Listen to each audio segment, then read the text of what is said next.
And you can start the session. Okay, thanks, Kay. Okay, so hi everyone, and welcome to the session about quantum cryptography. The first such session, there will be another one. Let me just say how it's going to go. We're going to give the 5-minute talks back to back, and then at the end, until the break or the mini break, we're going to ask questions. And I'm going to allow people to raise their hands and just like ask in Zoom in person. And if there are no questions there, then we'll go to the Zulip, and Kay will put the Zulip link in the chat box, so you can go there. But please make sure to say who you're addressing the question to, in case I pick it up later or asking a question during the talk, so that I'll know who to address it to. Okay, great. So let's start. And our first talk is about a black box approach to post-quantum zero knowledge in constant rounds by Naiwi Chia, Kaiming Chang, and Takashi Yamakawa. And Naiwi will be giving the talk. So Naiwi, the stage is yours. Yeah, thank you. Thank you for the introduction. Yeah, this is a joint work with Kaiming Chang and Takashi Yamakawa. And because this time is not good for them in Taiwan and Japan, so I keep this talk here. So in this work, we are trying to study the problem of constant round ZK protocol. So briefly, the ZK protocol is that you need to satisfy completeness and soundness of the language, which means that if X is in L, the prover cannot convince the verifier. And if X is not in L, then either we consider unbounded prover, then the unbounded prover cannot convince it, then we call it a statistical sum.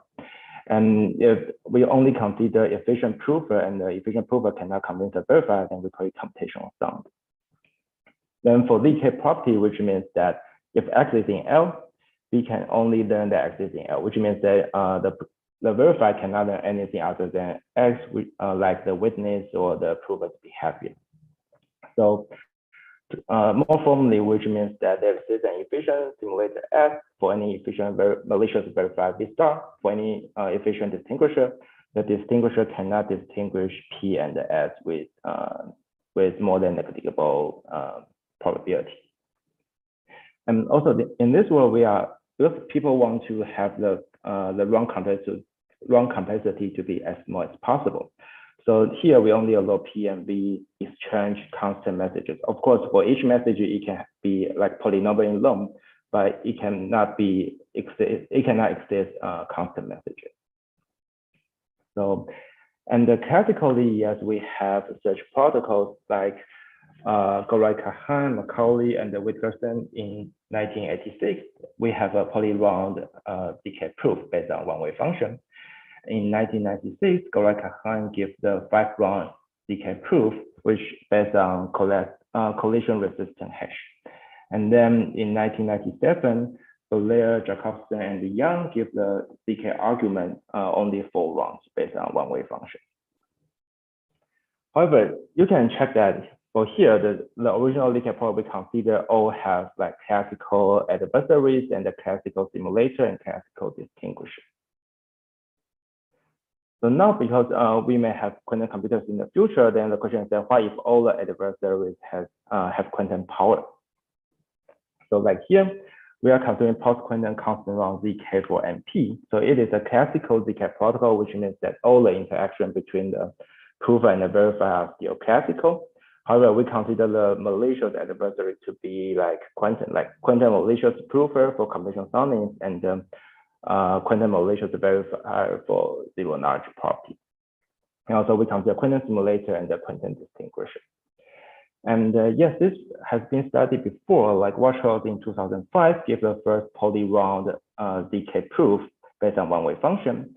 And last year, like Bitansky and Shumui gave the constant round ZK argument based on QLW and the QFHE. And they're based on some very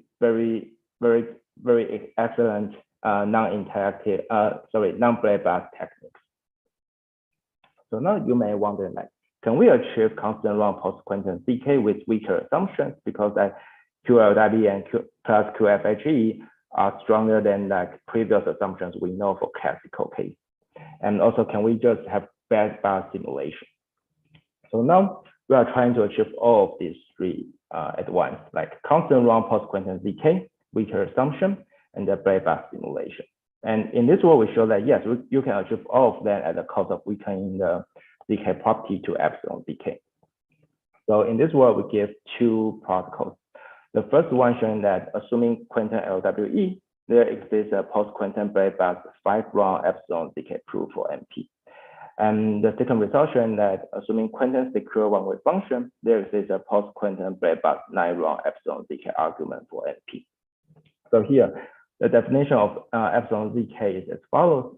For all epsilon which is noticeable, there exists an efficient simulator S for all efficient distinguisher D. The distinguisher cannot distinguish prover from a simulator with probability greater than epsilon. Okay. And so here we add our results to this table. So our first result showing a 5-round ZK proof based on quantum LWE. Actually, it is based on collapsing hashing. But this collapsing hashing can be implemented by QLWE, so you can also say it is based on QLWE. And the second result is the 9-round ZK argument, epsilon ZK argument based on one-way function. And I just want to like give some ideas about our simulation. So roughly the simulation idea is as follows. So we still use the framework of the protocol by Gorai-Kahan in 1996, which is a 4-round protocol. And the simulator built two algorithms, STEAM abort and STEAM non-abort for aborting and non-aborting cases, which is the same as the one by Betinsky and Shumlin in 2020. And the simulator abort and non-abort only succeed when we start abort or non-abort. Then I think the most technical part is that how do we do for STEAM non-abort? Like here, we use back-bias quantum rewinding to extract the B-stars challenge. And then I also want to mention that our follow-up work with Kaimi, Takashi, and Chipong, we show that the constant run post-quantum ZK is impossible under the assumption that BQP is not in NP. Oh, sorry, here is a constant run back-bias post-quantum ZK. So you can still have non-back-bias one, but the back-bias one is impossible if you believe that BQP is not in NP. So therefore, if you want to achieve constant run post-quantum zero knowledge, then we need either non-back-bias techniques like BS20 or relaxing zero knowledge to epsilon zero knowledge. This is what this work has done. Okay, and that's all. Thank you. Okay, thanks a lot, Naiwi. We'll return with questions later on. So let's move to our next talk, which is going to be about a concurrent composition of quantum zero knowledge by Prabhanjan Anand, Kaimin Chang, and Rolando La Placa. And Prabhanjan is going to be giving the talk. So go ahead, Prabhanjan. Can you see my screen? We can. Can you see my screen? We do, yeah. Okay, thanks, Nair. So I'm going to talk about quantum zero knowledge in the concurrent composition setting. This is in joint work with Kaimin Chung and Rolando La Placa. So in the past few years, there have been tremendous developments in designing quantum computers, and we need to brace ourselves towards the possibility that quantum computers will be built in the coming decades. And as cryptographers, our goal is to design crypto systems that will be secure even after quantum computers come into existence. And I'm going to focus on one such primitive, which is zero knowledge. So I'm going to look at the notion of zero knowledge that is secure even if quantum computers exist. And this is called as quantum zero knowledge. Roughly speaking, what it says is that the conversation between the prover and a quantum verifier can actually be simulated by a quantum simulator. So whatever a quantum verifier can learn by interacting with the prover, it can be simulated by a quantum Polynomial time algorithm. And this notion has been considered in prior works, and most of the prior works have focused on the standalone setting. In this setting, we assume that the prover talks to only one verifier at a time. In other words, the protocol execution happens in isolation. And the good news is that there are some feasibility results known in this assumption. However, assuming that the prover only talks to one verifier at a time is not a realistic assumption. A more realistic setting that we can consider is the setting of concurrency.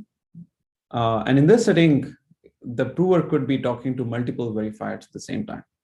And the verifiers can interleave their messages with the prover in any arbitrary fashion. And we want the notion of zero knowledge to still hold in this setting. So what do we know about concurrent QZK? Not much. So the QZK has hardly been studied in the concurrent composition setting. So in contrast, in the classical setting, there have been many works on concurrent ZK. So to correct this rather sad state of affairs, in this work, we consider the notion of concurrent quantum zero knowledge. So this is defined analogous to the notion of QZK in the concurrent ZK in the classical setting, except that we are now considering quantum verifiers. So we have a quantum polynomial algorithm, let me call it V star, that also takes as input,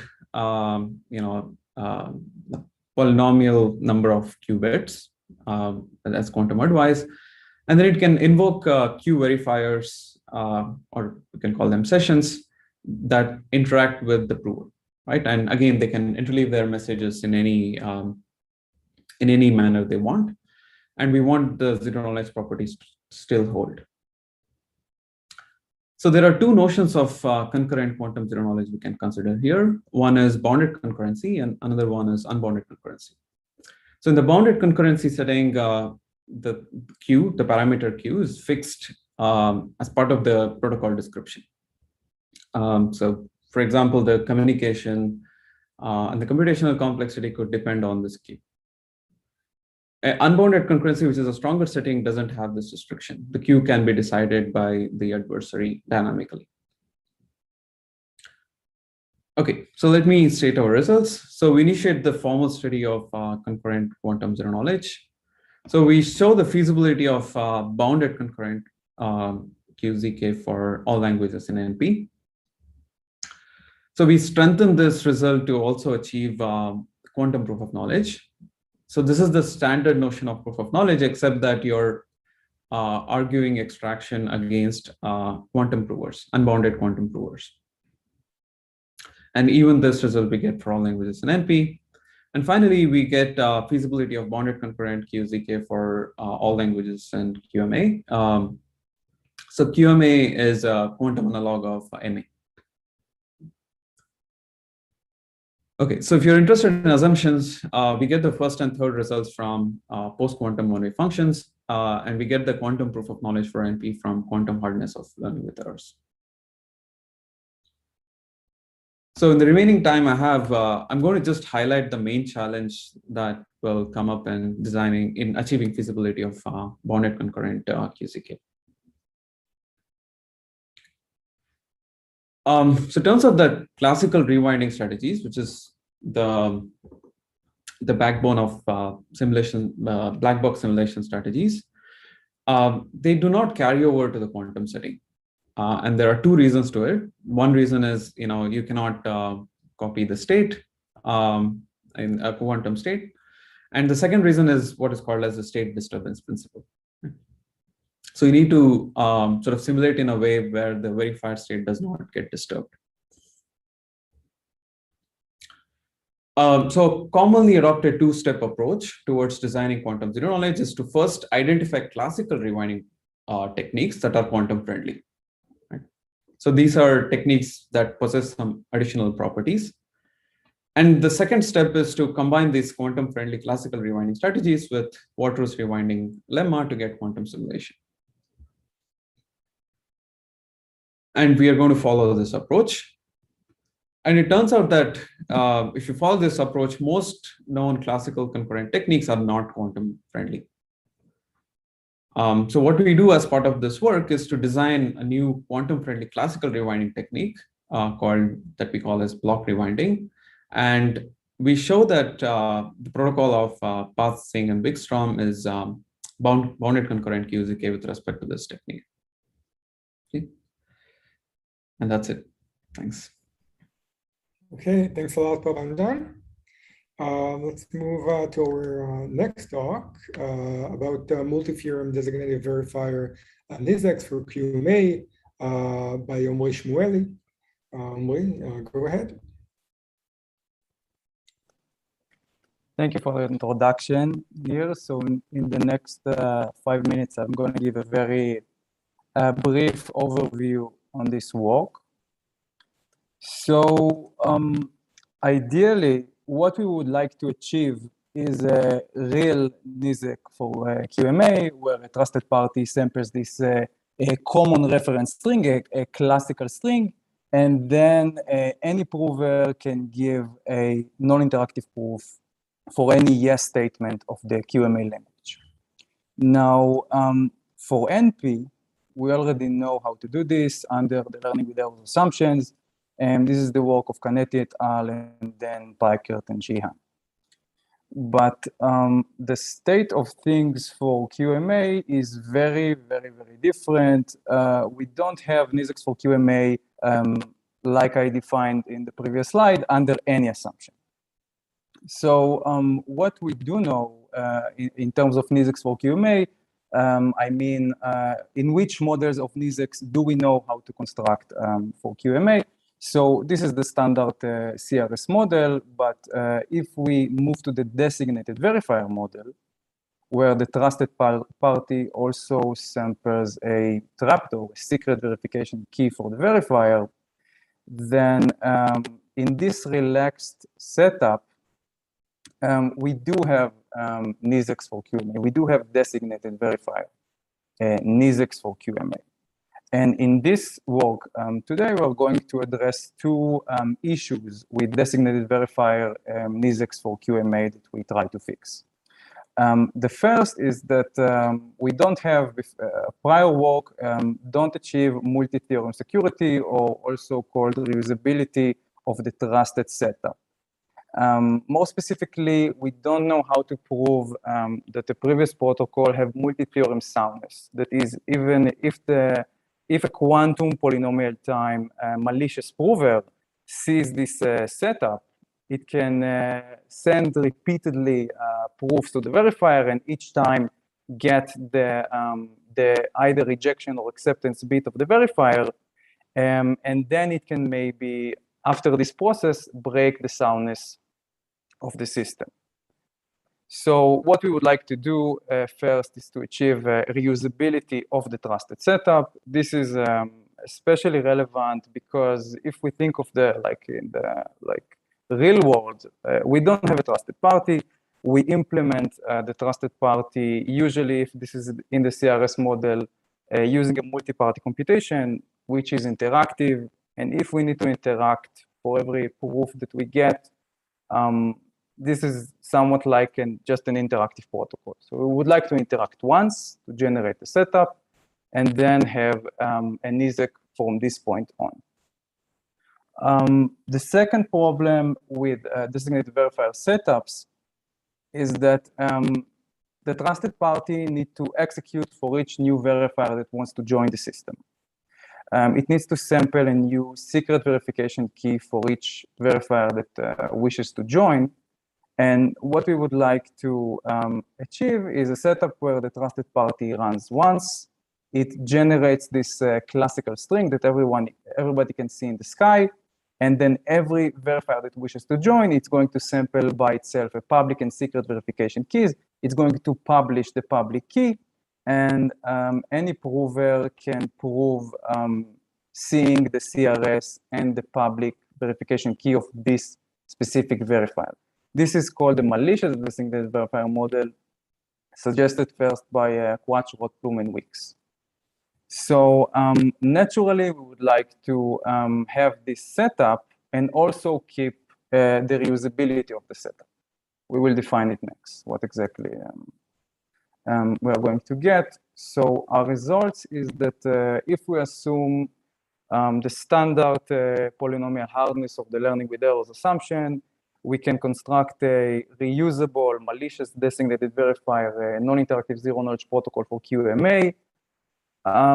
We also can assume sub-exponential hardness of LWE to get the same, having also adaptive soundness. The definition that we are going to achieve is this. We're going to have the setup is a common random string. Any verifier can sample a public verification key. Any prover seeing this key can give a non-interactive proof. This is going to be reusable, which means in terms of soundness, that this is a quantum polynomial time prover. It can repeatedly interact with the verifier, sending a proof and seeing the acceptance rejection bit of the verifier. At the end, it's going to send a false instance with a fake proof, and the verifier is still going to reject with overwhelming probability. The multi-theorem zero-knowledge game is going to be that a quantum polynomial time distinguisher is going to play against one of the channels that it's going to try and distinguish. The first channel is the prover channel, where each query of the distinguisher to the prover contains a public verification key that's possibly malicious. That's the point of it. A yes instance and a witness. Both of them have to be legit. And it's going to get the proof. And either the second channel is the simulator challenge, the simulator channel. The simulator is going to be a quantum polynomial time algorithm. It's going to sample the CRS by itself. And of course, it's not going to have access to the witness that the distinguisher sends. And these channels are going to be indistinguishable for the distinguisher. So just a quick few words on like the main challenge that we deal with in the construction. So what we like to do is to compile a quantum sigma protocol for QMA into a multi-theorem MDV-NIZK system. And in a sigma protocol for QMA, alpha and gamma both are possibly quantum. And when we think about the techniques for constructing NIZKs for NP, usually all of them require that alpha be a classical string in particular. If you think about Fiat Shamir, for example, you think of alpha for a moment just as a classical string, you apply a random function to alpha, and this is how the prover generates beta. And we're going to use the fact that we already have NIZKs for NP to just keep alpha untouched in the construction. And more specifically, we're going to just give a classical technique. There isn't really much quantum in the construction that just compiles well to the quantum setting. The tools that we're going to use are accept sigma protocols for QMA, are a non-interactive zero-knowledge protocol for NP. We're going to use a public encryption with specific property and also full homomorphic encryption with circuit privacy. And you can see the full construction and everything else in the full talk. Thank you very much. Okay, thanks a lot, Omri. So let's move on now to the next talk on the round complexity of secure quantum computation by James Bartusek, Andrea Coladiangelo, Takshita Kurana, and Fermi Ma. And James will be giving the talk. Yes, thank you. So right, I'll be discussing this work about round complexity of secure quantum computation with Andrea, Dakshita, and Fermi. So yeah, this notion, this paper is about multi-party quantum computation, which is like asking, for example, can we securely compute over distributed private quantum databases? Maybe a more specific application to have in mind is, can we thresholdize crypto that uses quantum information, like generating quantum money, generating encryption or signature schemes with unclonable keys, and so on. But more formally, this notion is just a generalization of the very well-studied notion of classical MPC to a setting where we allow quantum parties with potentially quantum inputs that want to compute a quantum functionality. And in general, these inputs and outputs could be entangled. And so they're going to do this by communicating, actually sending quantum states to each other. And security is the same as classical MPC, right? So we consider an adversary corrupting some subset of parties, and they shouldn't learn anything about the honest party inputs other than what they would anyways learn from the output of the functionality. Okay. And so, of course, this notion has not been as well studied as classical MPC, but a few works have studied it. So in particular, these works constructed information theoretically secure protocols in the honest majority setting. Later on, the dishonest majority setting was studied, and these works showed that actually secure classical MPC implies secure quantum MPC. Okay, so these are all really nice feasibility results establishing that secure MPQC exists. But the starting point for our work is noting that like all of these protocols are highly interactive.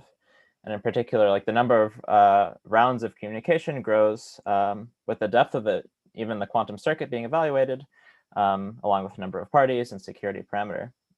So given this, we study the notion of round efficient secure quantum computation. I think we're the first work to study this, along with actually a concurrent work that we'll hear from in the next session. And to be more specific about our setting, we consider the dishonest majority setting, and we aim for security against malicious adversaries. Okay, and we're going to assume some common random strings CRS setup. So we have results in both the two-party and multi-party setting. In the two-party setting, classically, like a foundational result going back to the 80s is that if we assume just two message oblivious transfer, so this very simple functionality, this actually implies the ability to compute any classical functionality over these two parties' inputs in just two messages, if that functionality only delivers output to one party. And so in the malicious setting, such a two-message protocol has been called a NISC, or a non-interactive secure computation protocol. And our first result is just a quantum analog of this. Okay, so like a quantum NISC protocol, we show that assuming post-quantum two-message OT, then any quantum functionality that delivers output to one party can be securely computed in two messages. Okay, so a quantum NISC. A main technical tool we use is quantum garbled circuits has been introduced recently by Berkowski and Yuan, and we use a notion of quantum garbling that has a completely classical circuit garbling procedure, although the input garbling procedure can be quantum. But this is kind of the main technical tool we start with, and we show how to compile this into a quantum disk. Okay.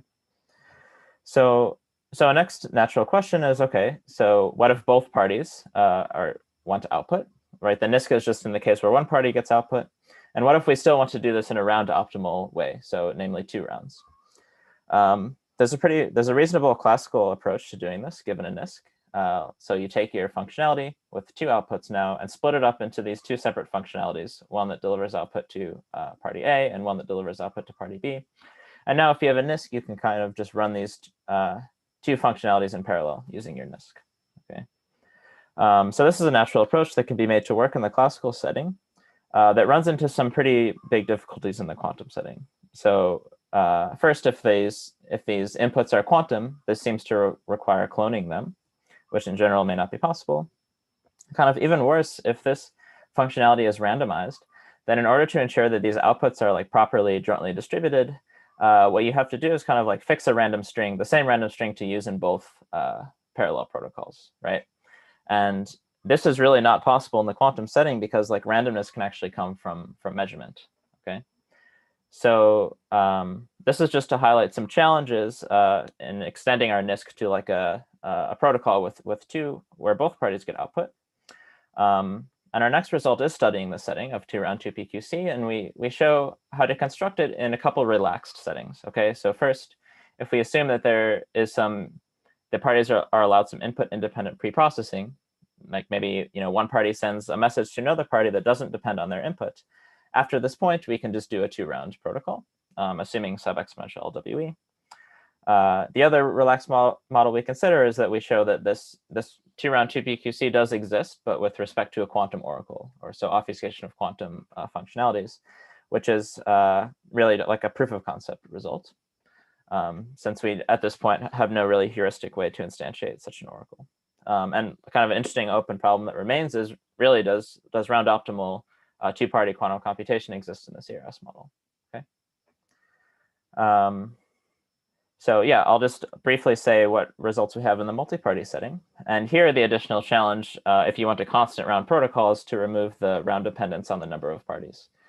And this is made a little bit more difficult in the quantum setting because you can't really broadcast quantum information. You can't send broadcast information simultaneously to all parties in your protocol. But nevertheless, we show that indeed you can obtain constant round MPQC. In particular, 5 rounds, assuming 2-message OT. And we also have a result in the pre-processing setting. Again, if we allow the parties to communicate before they receive their inputs, then once they receive their inputs, they can just get away with 2 more rounds. Okay, so this is all I wanted to say. And I'm thanks for listening. Happy to take questions. Okay, thanks a lot, James, and thank you all the speakers so far. So we have almost 10 minutes for questions. So what we're going to do is that, like, if you want to raise your hand and just ask in person, that is great. If not, I'll check the Zulip. Does anyone want to ask a question in person? Can I? I Yeah, didn't know go how to ahead. use the raise hand feature. No, that's good enough. Go ahead. Yeah. So it's a question for James. So it's a very nice talk, by the way. Regarding your last result on MPC, is it what security model are you considering? Is it specious or malicious? Oh, that is malicious. Yeah. So, but even for malicious security, you would need at least 4 rounds, right? So how are you building it from just 2? We're in the CRS model.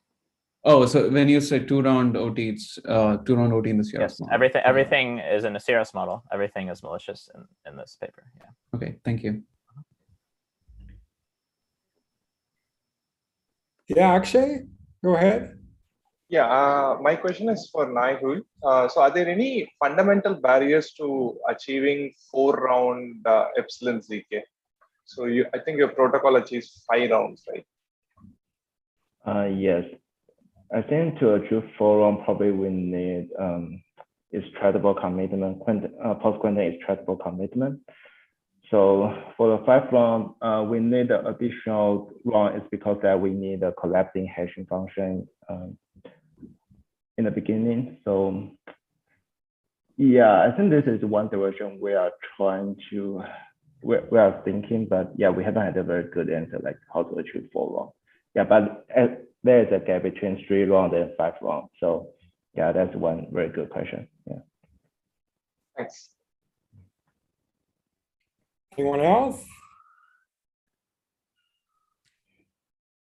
You're allowed to ask twice. Prabanja, I know you had a question to Naiwi as well, so you're welcome to ask. Yeah, so Naiwi, what is the difference between the rewinding technique you use versus Unruh's rewinding technique? Conceptually, they seem to be similar in the sense that even Unruh sort of devises a method where the adversary needs to commit to something, and the message is sort of information theoretically determined. So even if you measure, you're not really disturbing the state, and then you go back, right? So is it a difference in the analysis, or is it just difference in the way you're extracting?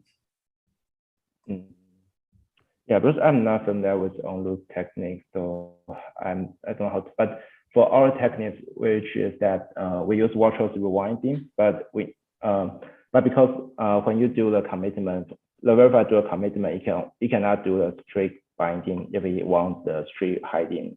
So the statistic hiding property, right? So if you can only do computational hiding or collapsing binding, then when you do a virtual rewind technique, when you do analysis, you need to be very careful about like how to extract the commitment, how to extract the challenge, or say, yeah, the challenge out from the commitment. Yeah. So you're using Bortus rewinding to combine the non-abort and abort. Are you also using Bortus rewinding for The from our board. non-board? For Okay. both, like we use the one-to writing to combine a board and on-board, and then we also use one-to writing for down-a-board. You need to combine it with the either the collective binding commitment, or later you need to use the WI POK for that. Yeah. Thanks. Yeah. Thanks, any other questions in person? Okay, so maybe let me check out the Zulip. Oh, I see that Daniel has a question to James. Basically, the question is, James, any chance to get information theoretic security in this setting? Like, what do we know about that? In constant rounds? So that there are works that show information theoretic security in the honest majority setting. And they're not constant rounds. I'm not sure if the question was specifically about constant rounds, but like certainly information theoretic protocols exist. And I have not really thought about optimizing round complexity in that setting. Is there any barrier to getting them like in constant rounds? Yeah, not that I'm aware of. Okay, thanks, James. I'll ask a follow-up question. So all the results that you mentioned are in the CRS model, right? Yes. And like, can we hope to remove it? Like, what do we know about that? So there is, okay, so I have a paper with some others at Eurocrypt that studies the notion of like post-quantum MPC in constant rounds. And so you could use that to instantiate the CRS and get everything, and you'd get a constant round protocol for all of our results. Additionally, assuming FHE, so you need circularly secure FHE to get this done. I see. Okay, yeah. So you could sort of generically compile it, adding a few more rounds in the beginning to sort of implement the sequence. Yeah. Got it. Cool. Okay. Any other questions, anyone? Let me see if there's anything else in the Zulip.